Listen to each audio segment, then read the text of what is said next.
최근 시장 상황에 대해서 살펴보고 투자 전략에 대해서 고민해보는 시간입니다. 먼저 최근 시장 상황 움직임에서 가장 특징적인 것은 지난주에 코스피가 쭉 올라가다가 8월 들어와서 7월 말부터네요. 7월 말부터 코스피가 큰 폭으로 상승을 하다가 갑작스럽게 지난주에 크게 떨어졌죠. 코스피 지수로 보게 되면 2430포인트대까지 올라갔다가 불과 일주일 만에 일주일도 안 되는 기간 동안에 2270포인트까지 약 한 160포인트 정도 떨어졌다가 지금은 조금 더 반등해서 2300 정도를 기록하고 있습니다. 근데 이렇게 짧은 기간에 한 160포인트 정도 떨어졌던 거는 6월 달에도 있었어요. 6월 10일부터 15일 사이에도 2200 갔다가 불과 한 4월 만인가 2030 정도까지 한 160포인트 정도 떨어진 적이 있습니다. 근데 그때는 전 세계 시장이 다 같이 떨어졌을 때예요. 근데 이번에는 한국 시장만 이렇게 떨어졌습니다. 근데 요걸 이제 우리가 한번 살펴봐야 되겠는데 여기 어떤 정보가 있느냐. 그러니까 시장 가격 움직임이라고 하는 거는 뭐 어떻게 보면 아무런 이유 없이 그냥 오르락 내리락 할 때가 꽤 많긴 해요. 그래서 어떤 학자는 그런 이야기를 하죠. 주가의 움직임은 그냥 랜덤하다. 그냥 이게 아무런 생각 없이 움직이는 경우가 많다. 어제 주가 올라가고 그저께 주가가 떨어졌던 게 뭐 다 이유가 있어서 그렇다고 설명하는 사람들도 많이 있습니다만 어떤 학자들은 그렇게 이야기합니다. 이거 다 랜덤 워크이다. 그러니까 마치 술 취한 사람이 휘청휘청하고 길을 걸어가는 것처럼 이 술에 취한 이분이 이제 그 다음 발자국을 어디다 둘지 우리가 예측할 수 있겠습니까? 본인도 모르거든요. 이걸 이제 랜덤 워크, 그러니까 무차별적이고 뭐 어디다 쓸지 모르는 다음 발걸음이 그런 걸 이제 랜덤 워크라고 이야기하는데 주가의 움직임은 그런 것이다라고 이야기하는 학자들도 꽤 많아요.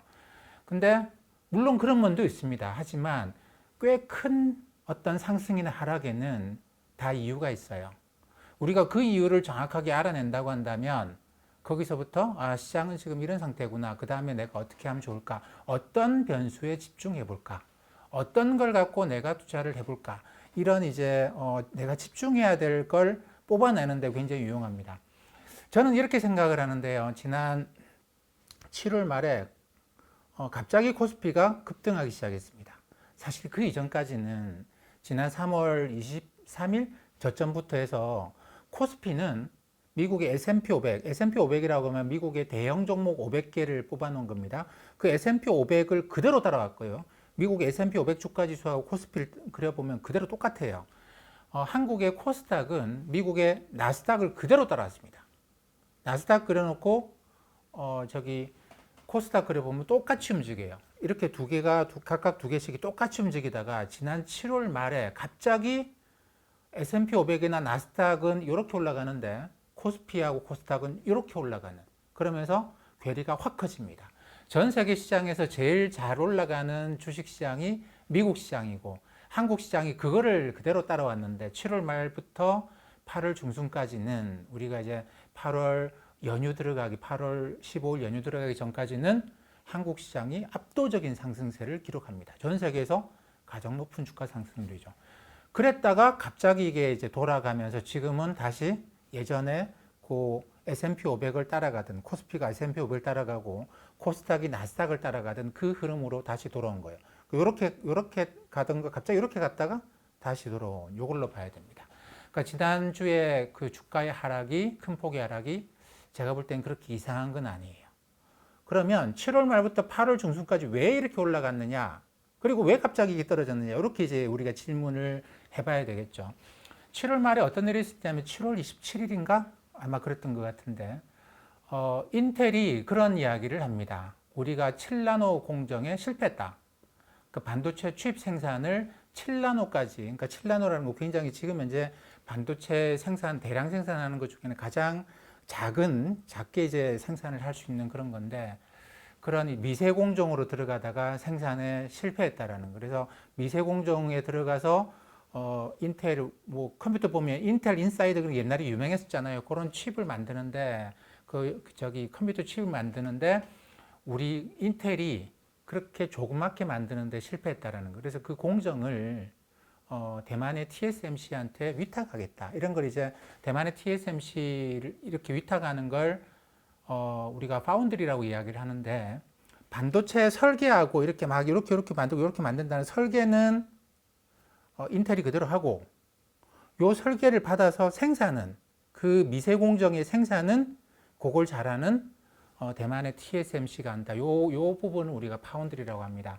이 파운드리는 대만의 TSMC가 전 세계 시장의 50% 이상을 장악하고 있어요. 삼성전자는 30% 정도가 되고 TSMC가 잘하는 얘들한테 위탁하겠다라고 이야기를 합니다. 그 뉴스로 인해서 대만의 TSMC는 대만에서 어마어마한 기업입니다.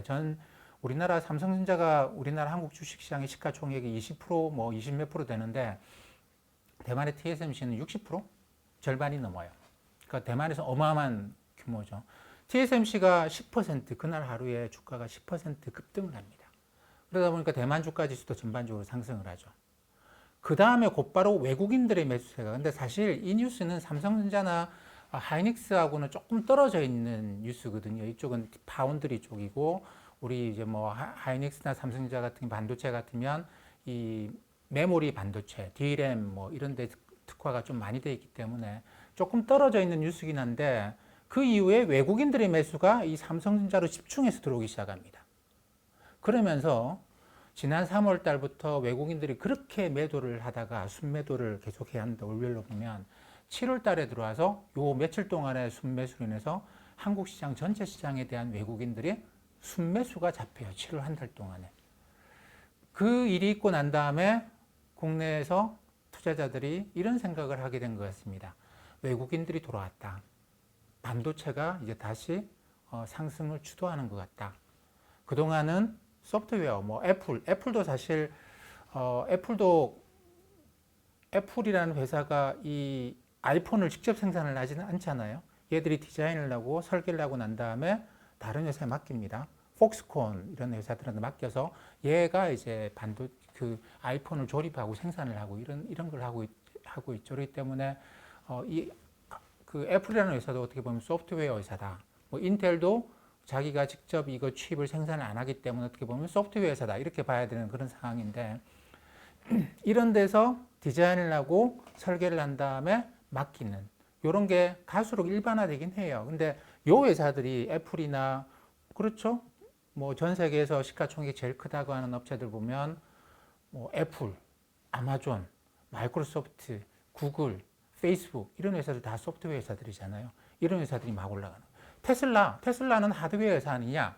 물론 전기차 회사는 맞습니다. 근데 전기차를 갖고 요즘 국내에서도 테슬라 전기차들 많이 다니고 있죠. 보면 이게 그 전기차인데도 확실히 가속이 좋아요. 초기 가속 치고 나가는 게 굉장히 빠르고 그래서 야 스포츠카인가 싶을 정도로 잘 만들긴 했어요. 하드웨어가 잘 만들긴 했는데 기본적으로는 이 전기차라는 걸로 갖고 그렇게 비싸게 밸류에이션이 나올 것 같지는 않습니다. 왜냐하면 다른 회사들도 따라가거든요. 그러니까 이런 하드웨어는 이게 추격 속도가 굉장히 빨라요. 그러니까 1년 정도면 웬만한 기술은 따라잡고 하는데 이 테슬라의 자율주행 소프트웨어는 아직까지도 독보적이라고 봐야 됩니다. 지금도 독보적으로 치고 나가는 중이라서 이 테슬라를 그렇게 비싼 가격에 테슬라가 거래되고 있는 것도 기본적으로는 전기차라는 하드웨어보다는 자율주행이라고 하는 소프트웨어 쪽에 밸류에이션을 굉장히 사람들이 높게 주기 때문입니다. 이거는 다른 회사가 따라가기가 정말 어렵다. 이건 기술 격차가 몇 년 더 날지도 모른다. 이런 식의 생각이 테슬라를 압도적인 전기차 회사로 만들고 있는 중이라고 봐야 되겠죠. 그렇게 보면 지금은 다들 소프트웨어가 압도적으로 주가 상승을 주도하는데 이 7월 말에 이 뉴스 때문에 갑자기 이제 IT 하드웨어 쪽으로 관심이 막 옮겨가기 시작한 거죠. 그 대만의 TSMC는 그날 하루 주가가 폭등하고 난 다음에 그 다음부터 계속 주가가 거기서 횡보를 했습니다. 근데 이걸 본 이제 그러고 외국인 투자자들이 한번 들어오는 거 보고 난 다음에 국내 투자자들이 삼성전자, 하이닉스에 대해서 본격적인 매수세가 들어오기 시작합니다. 8월 달에 들어와서 8월 21일까지 개인 투자자들이 하이닉스를 순매수한 SK 하이닉스를 순매수한 금액이 1조 원이 넘더라고요. 삼성전자도 뭐 6천억 원 정도인가 꽤 많이 3천억 원인가 제가 정확한 기억이 안 나는데 어쨌든 순매수가 꽤 많이 들어왔습니다. 아마도 외국인들의 귀환, 뭐 반도체의 귀환 이런 식으로 생각을 한 것 같아요. 근데 개인들이 사니까 외국인들이 삼성전자, SK 하이닉스를 또 순매도하기 시작을 해요. 왜 이런 일이 생겼느냐라는 겁니다. 근데 사실 이제 이게 TSMC라고 하는 이슈를 빼고 보면 지금 우리 삼성전자, SK 하이닉스 쪽에서 많이 생산하고 있는 D램이나 이쪽 그 메모리 영역에서는 상당히 좀 나쁜 뉴스들이 많이 나오고 있습니다.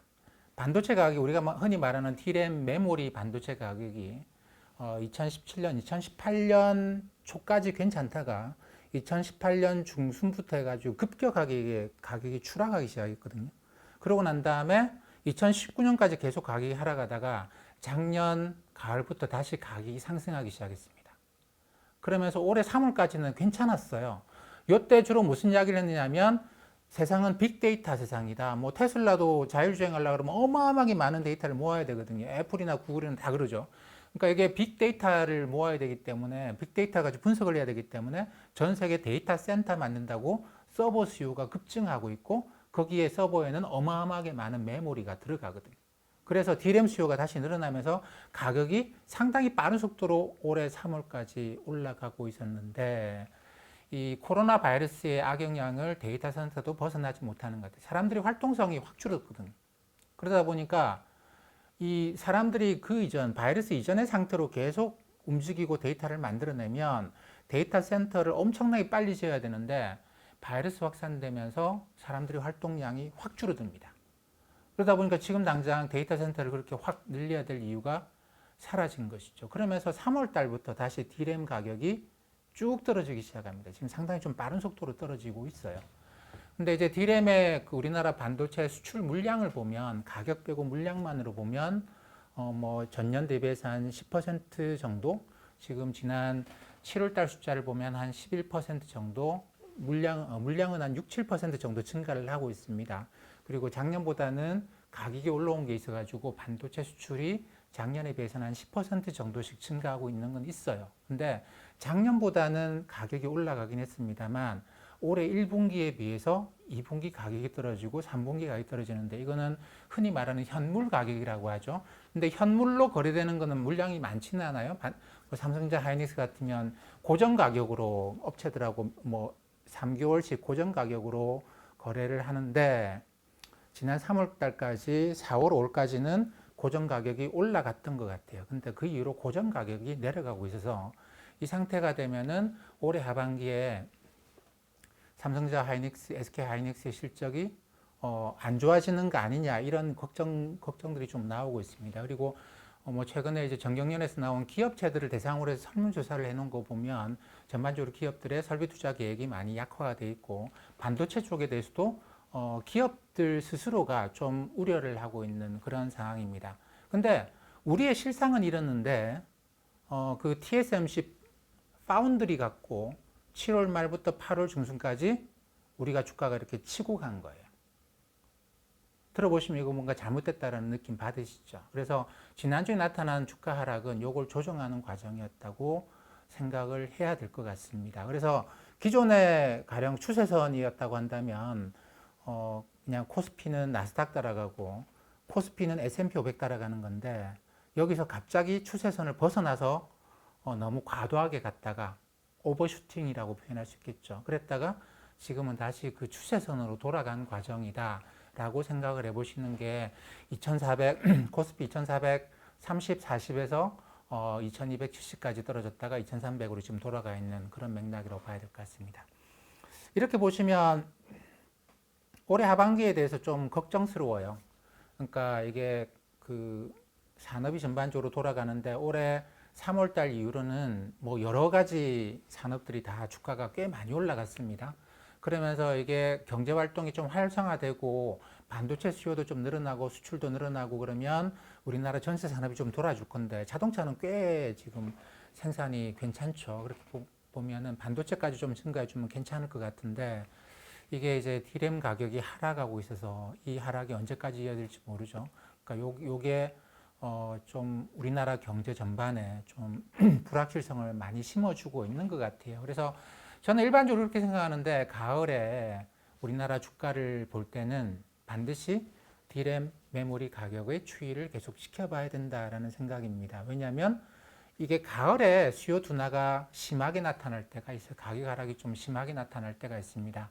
그게 이제 우리가 컴퓨터 수요라고 하는 게, 메모리 수요라고 하는 게 이 서버, 데이터 센터 서버 수요를 빼고 나면 그 이전에 많은 수요는 컴퓨터나 이런 거였거든요. 근데 그게 컴퓨터 수요가 우리가 흔히 이제 백투 스쿨 시즌이라고 이야기하는 게 미국에는 뭐 9월 달에 새로운 학년이 시작이 되니까 8월 달에 학용품도 많이 사고 뭐 노트북도 많이 사고 이러는 거예요. 그래서 그때 수요가 지나고 난 다음에 수요가 이어지지 못하고 컴퓨터나 이런 수요가 줄어들면서 전반적으로 메모리 반도체에 대한 수요도 줄어들 때도 있습니다. 안 그럴 때도 있지만 요때는 조금 안 좋을 때도 있다라는 것이죠. 안 좋을 때가 있는 게 9월, 10월 달에 안 좋을 때가 꽤 있습니다.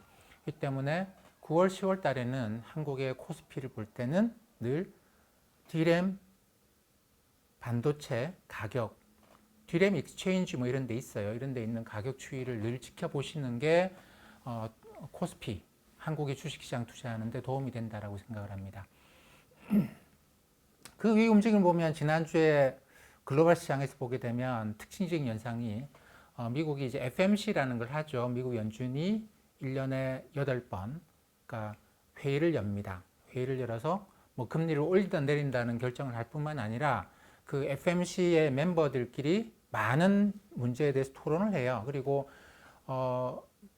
누가 그런 이야기를 했다는 것은 안 하지만 어떤 사람이 익명의 어떤 사람이 이런저런 이야기를 했다라는 것들이 쭉 나오는데 그걸 보니까 지난번에 그 직전에 했던 FMC 회의에서 추가적인 부양책 생각을 안 하고 있더라라는 겁니다.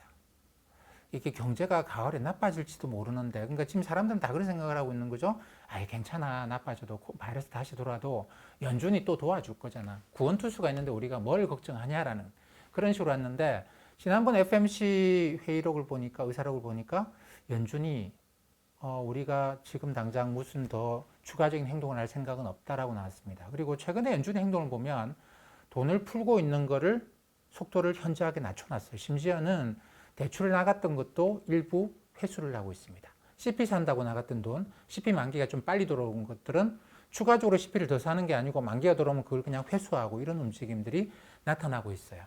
그러다 보니까 연준이 이거 생각이 바뀐 거 아니야? 이런 식의 생각 때문에 최근에 뭐 달러와 약세가 멈추고 뭐 DXY라고 하는 달러와 글로벌 달러 인덱스로 보게 되면 92, 93포인트에서 지금 계속 횡보를 하고 있습니다. 더 이상 유로화 강세, 엔화 강세, 달러 약세 이렇게 안 가고 있고 횡보를 하고 있고 그 때문에 이제 치고 올라가던 기금속 가격이 좀 조정을 좀 큰 폭으로 받았고 주가도 그것 때문에 좀 조정을 받고 뭐 이런 식의 분위기예요. 미국 주가는 아직까지 사상 최고치 행진을 하고 있습니다만 미국을 제외한 나라들의 주가를 보면 좀 횡보하는 국면에 이어지고 있습니다.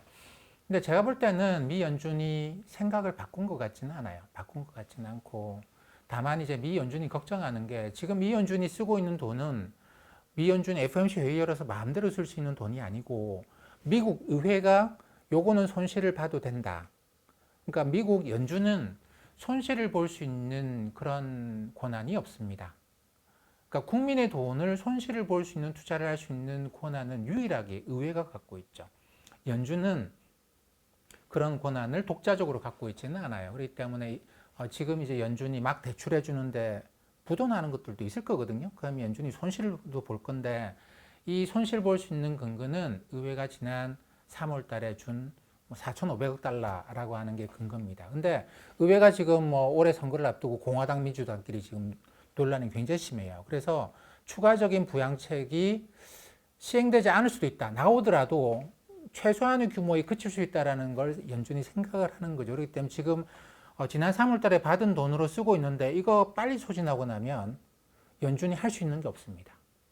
그래서 연준이 이런저런 복잡한 상황을 생각해서 이거 좀 아껴 써야 되겠다 생각을 하는 것 같아요. 미국은 이번 11월 첫 번째 화요일 날 11월 3일인가요? 그날 대통령 선거가 있는데 미국은 그런 게 있지 않습니까? 대통령 선거라고 하지만 직접 투표 선거가 아니기 때문에 그냥 선거인만 뽑는 거죠.